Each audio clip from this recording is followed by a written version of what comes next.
Hello students, जैसा कि last class में हम लोगों ने फंडामेंटल क्वांटिटी और डिराइव्ड क्वांटिटी के बारे में पढ़ा था, तो हमने देखा क्या था कि 7 फंडामेंटल क्वांटिटीज़ होती हैं और 2 सप्लीमेंट्री फंडामेंटल क्वांटिटीज़, जिसमें सबसे पहली थी लेंथ, सेकंड मास, फिर time, electric current, temperature, luminous intensity, amount of substance. और 2 जो सप्लीमेंट्री क्वांटिटी थी वो थी plane angle and solid angle. तो आपने 2 तरह की क्वांटिटी पढ़ी, एक थी फंडामेंटल और दूसरी जो क्वांटिटी आपने पढ़ी वो आपने पढ़ी थी डिराइव्ड क्वांटिटी। तो फंडामेंटल क्वांटिटी की जो भी यूनिट थी उन्हें हम लोग बोलते हैं क्या, फंडामेंटल यूनिट्स, और डिराइव्ड क्वांटिटी की जो यूनिट बनी उन्हें हम लोग बोलते हैं डिराइव्ड यूनिट। तो सबसे पहले तो ये जो 7 फंडामेंटल क्वांटिटी हैं और 2 सप्लीमेंट्री, इनकी यूनिट के बारे में हम देखेंगे। फिर फंडामेंटल और डिराइव्ड यूनिट में क्या डिफरेंसेस हैं वो देखेंगे, और फिर लाइन से हम इनकी डिफिनीशंस को देखेंगे आज। तो देखिए, सबसे पहले तो आप देखिए कि फंडामेंटल यूनिट और डिराइव्ड यूनिट में डिफरेंस क्या है। कि देखिए, fundamental units are all those unit which are independent of any other unit. मतलब ये ऐसी यूनिट हैं जो किसी दूसरे यूनिट पे डिपेंड नहीं करती। जैसे मीटर, हमने लिख दिया यहाँ मीटर।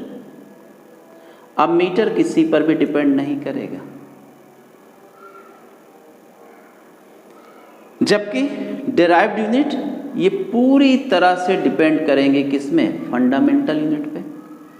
जैसे हमने डिराइव्ड क्वांटिटी एक जानते हैं, वो होती है एरिया। एरिया की अगर यूनिट निकालेंगे तो वो होगा मीटर स्क्वायर। तो ये जो डिराइव्ड यूनिट है पूरी तरह से किस पे डिपेंड करेंगे, फंडामेंटल यूनिट्स पे। Fundamental unit can not be further reduced to elementary level, इसीलिए इसको हम लोग एलिमेंट्री यूनिट्स भी कहते हैं। मतलब इसको इससे और कम में हम लोग नहीं रिड्यूस कर सकते हैं, जबकि डिराइव्ड को हम फंडामेंटल के टर्म तक ले जा सकते हैं। क्यों? क्योंकि ये तो फंडामेंटल से ही बनी। जैसे मीटर स्क्वायर, या जैसे आपने फोर्स का फार्मूला पढ़ा है, फोर्स का होता है m/a, यानी फोर्स का वैसे तो यूनिट न्यूटन होती है, लेकिन यहाँ से अगर हम यूनिट निकालना चाहें तो मास का किलोग्राम और एक्सेलेरेशन का मीटर पर सेकंड स्क्वायर। तो देखिए, फोर्स की यूनिट को हमने किलोग्राम, मीटर और सेकंड में एक्सप्रेस कर दिया, यानी डिराइव्ड यूनिट को हम फंडामेंटल के टर्म में एक्सप्रेस कर सकते हैं। ठीक है, उसका ये थर्ड वाले का है ये। ठीक है, बाकी इसको समझ गए आप। और आप जानते हैं कि सिर्फ 7 फंडामेंटल यूनिट एग्जिस्ट होती हैं एसआई सिस्टम में, 7 फंडामेंटल और 2 सप्लीमेंट्री। और जहाँ तक डिराइव्ड की बात होती है तो large number of derived unit, बहुत सारी यूनिट होती है। जो भी क्वांटिटी आप इनके अलावा बनाते हैं, 7 और 2 9 के अलावा, वो सब डिराइव्ड क्वांटिटी होती हैं और उनके यूनिट को हम लोग डिराइव्ड यूनिट कहते हैं। जैसे 7 फंडामेंटल यूनिट कौन कौन सी बनी, जैसे फर्स्ट क्वांटिटी क्या थी, लेंथ। लेंथ की यूनिट बन गई क्या, मीटर। मास की यूनिट बन गई किलोग्राम। टाइम की सेकेंड, टेम्परेचर की केल्विन, अमाउंट ऑफ सब्सटेंस की मोल, करंट की एम्पियर, ल्यूमिनस इंटेंसिटी की कैंडेला, टेम्परेचर की केल्विन थी। तो ये तो आपकी फंडामेंटल यूनिट्स हो गई। और डिराइव्ड में आप जानते हैं न्यूटन, जूल।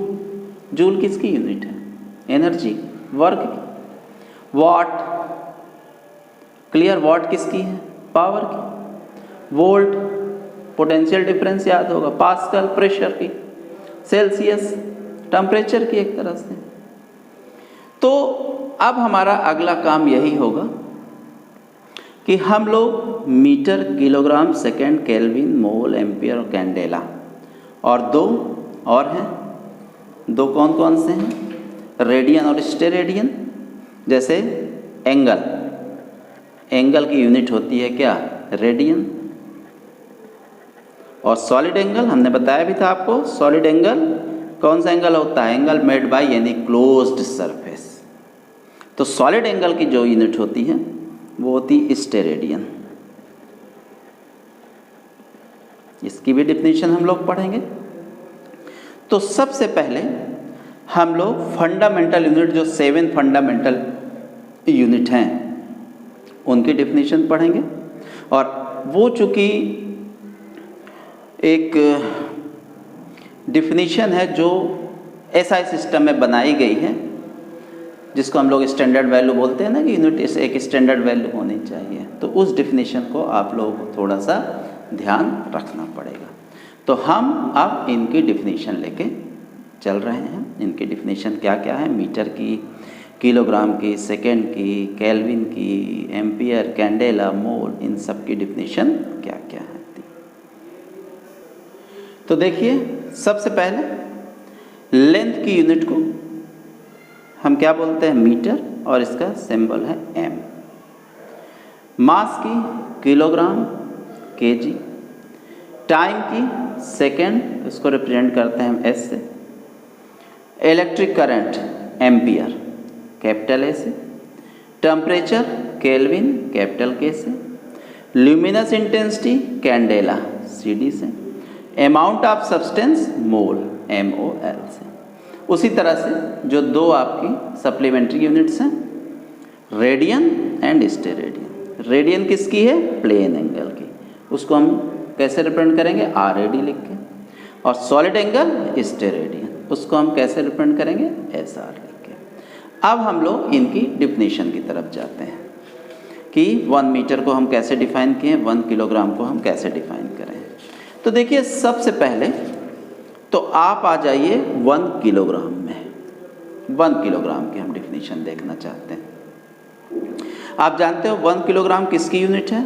SI यूनिट है मास की। तो देखिए, फ्रांस, नाम तो सुना ही होगा, फ्रांस के पेरिस में, फ्रांस के शहर पेरिस में एक छोटा सा और शहर है, उसका नाम शायद सेवर्स है। यहाँ पे हमने बताया था आपको कि सिस्टम ऑफ इंटरनेशनल यूनिट जो बनी थी आपकी, उसके लिए एक कमेटी बनाई गई थी। उस कमेटी को हम बोलते हैं International bureau of wait and Measure. तो फ्रांस के पेरिस में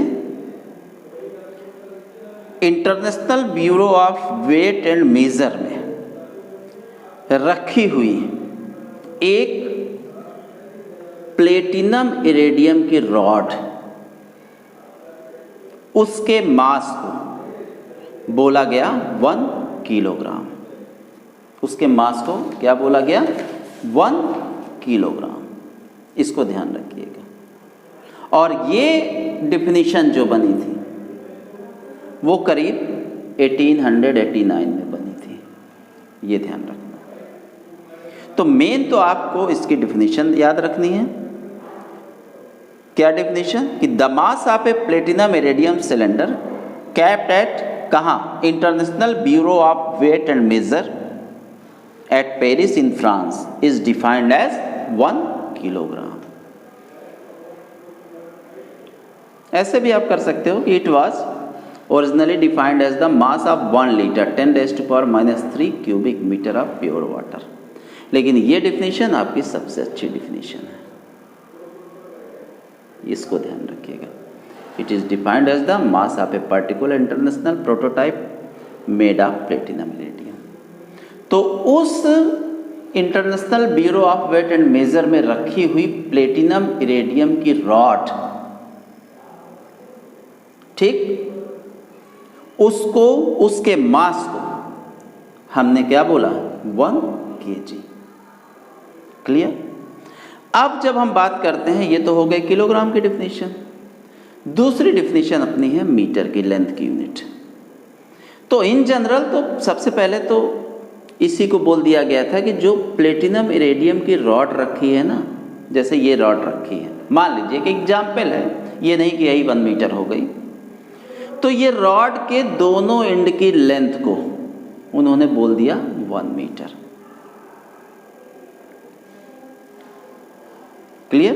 तो किलोग्राम की डिफिनेशन हमने इसलिए पहले बताई कि ये दोनों डिफिनेशन आप सेम तरह से भी याद रख सकते हैं कि प्लेटिनम इरेडियम रॉड जो यहां रखी हुई है International bureau of wait and Measure, उसके मास को 1 kg और उसकी लेंथ को 1 मीटर बोला गया।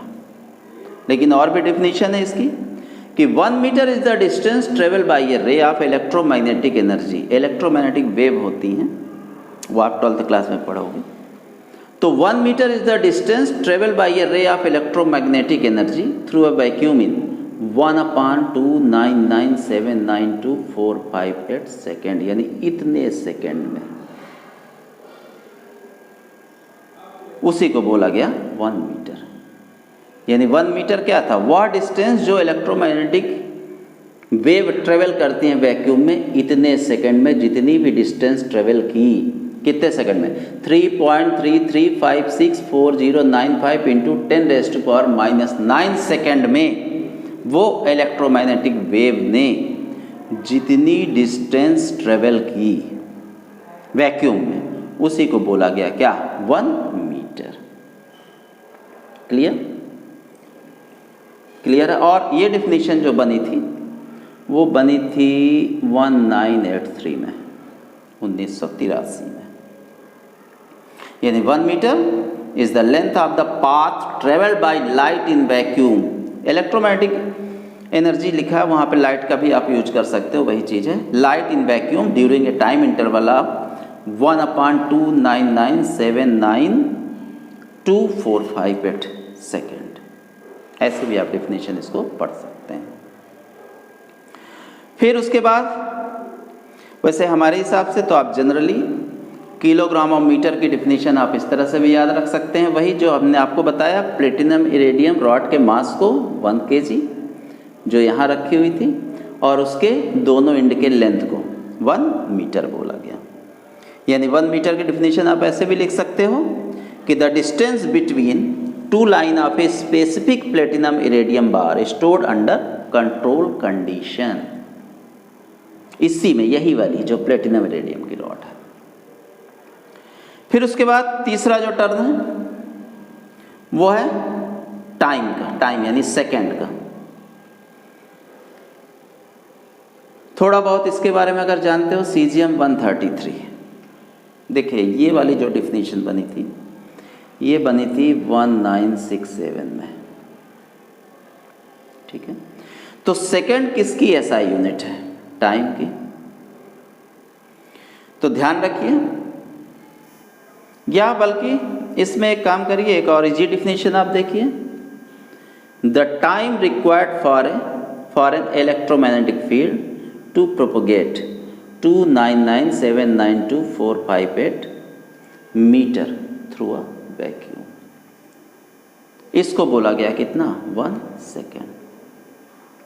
क्लियर? उसी तरह से केल्विन में भी आ जाइए। केल्विन में एक वर्ड आता है, इसको तो आप पढ़ ही लेंगे। केल्विन में एक वर्ड आता है triple point of pure water. मतलब ट्रिपल पॉइंट का मतलब होता है वह पॉइंट जहाँ पर वाटर जो है, प्योर वाटर, तीनों स्टेट में एग्जिस्ट करता है। 3 स्टेट का मतलब लिक्विड, सॉलिड एंड गैस में।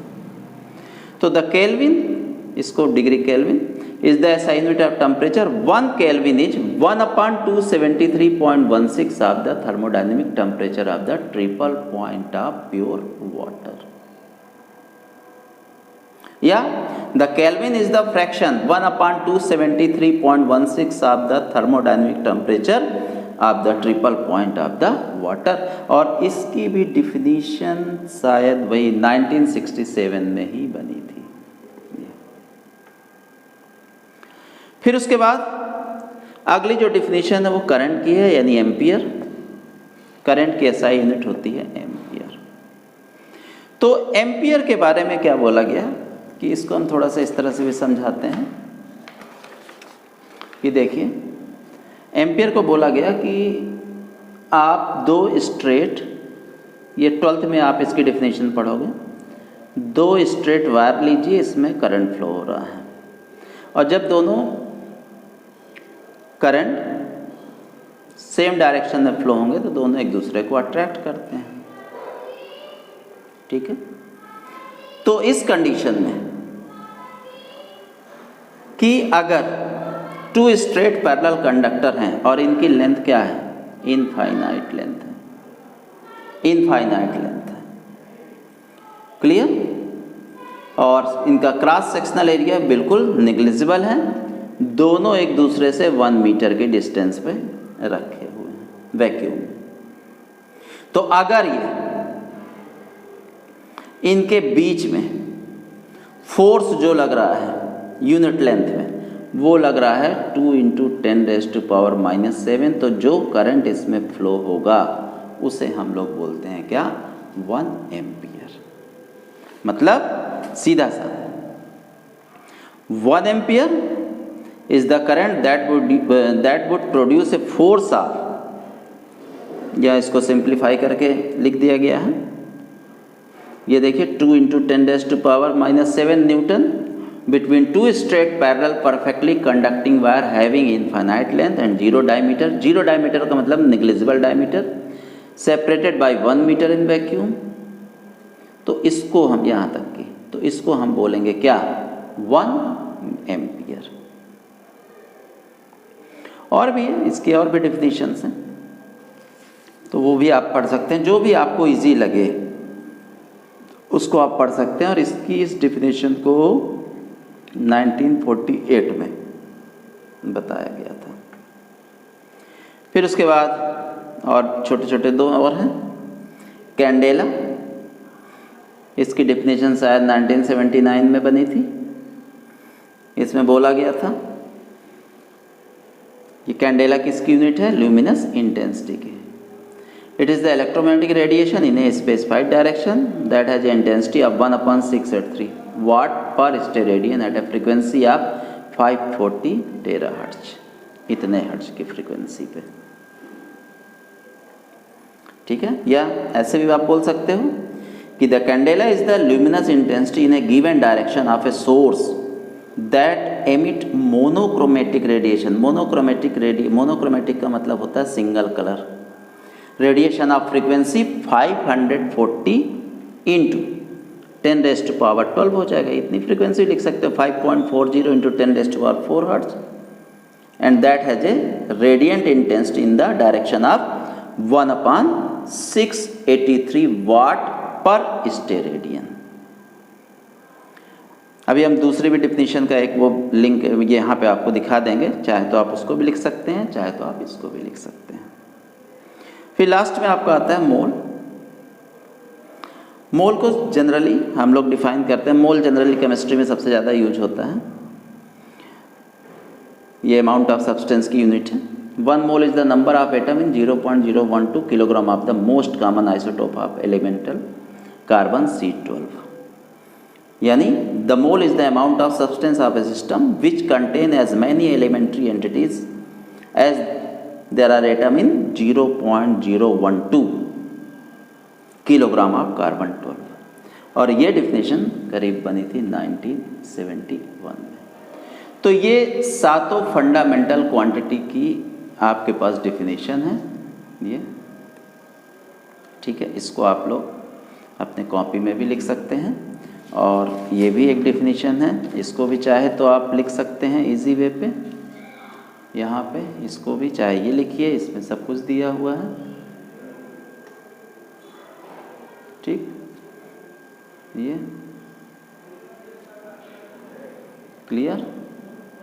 मास पूरा, इसमें पूरी डिटेल आपको मिल जाएगी, mass, time, current, temperature, amount of substance, luminous intensity, और इसमें सभी की आपको डिफिनेशन भी मिल जाएगी। ये सभी की डिफिनेशन है। क्लियर। अब बचे दो चीज़ें, दो में कौन कौन से थे, एक रेडियन और एक स्टेरेडियन। रेडियन किसकी यूनिट थी, एंगल की, और स्टेरेडियन सॉलिड एंगल की। ठीक, तो ये देखिए रेडियन की definition, it is the unit of plane angle. 1 radian is an angle subtended at the centre of a circle by an arc of length equal to the radius of the circle.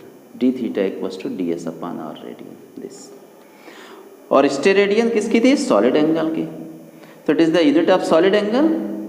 1 steradian is the solid angle subtended at the centre of a sphere by its surface whose area is equal to the square of the radius of the sphere, solid angle in steradian. जैसे मान लीजिए sphere है, sphere का किसी ने कहा कि भाई सॉलिड एंगल कितना होता है। इन जनरल देखिए ये यहाँ पे हम लोग इसको डी ओमेगा से रिप्रेजेंट करेंगे। क्लियर? चूँकि आगे भी हम डी ओमेगा ही लेंगे, इसलिए इसको थोड़ा सा ध्यान दीजिएगा। अब जैसे किसी ने कहा सॉलिड स्फीयर का सॉलिड स्फीयर का सॉलिड एंगल कितना होता है स्फीयर का, तो सीधा सा देखिए आपके पास फार्मूला है, एरिया को आपने डी ए से रिप्रेजेंट किया अपॉन आर स्क्वायर, तो डी एरिया कितना होता है स्फीयर का? 4 pi R square upon R square. ये कैंसिल हो गया, कितना आ गया? 4 पाई। तो ये सॉलिड एंगल होता है स्फीयर का। 12th क्लास में इसकी ज़रूरत पड़ती है, अभी भी कुछ न्यूमेरिकल्स में इसकी ज़रूरत पड़ेगी। तो इन डिफिनीशन को आप अपने कॉपी में लिख लेंगे, कुछ एक याद कर लेंगे, जैसे मीटर की डिफिनीशन, किलोग्राम की एंड सेकेंड की। ये तीनों आपको याद होने चाहिए। बाकी तो जैसे जैसे सिलेबस आगे जाता जाएगा वो डिफिनीशन भी मिलती जाएंगी। और हो सके तो 1 एम्पियर की भी डिफिनीशन थोड़ा सा ध्यान रखिएगा। और नेक्स्ट क्लास में हम लोग मेज़रमेंट करेंगे। सबसे पहले लेंथ का मेज़रमेंट करेंगे हम लोग कि उसके लिए कितने तरीके होते हैं। ठीक है, तो इसको आप लोग थोड़ा सा ध्यान दीजिएगा। Okay, thank you.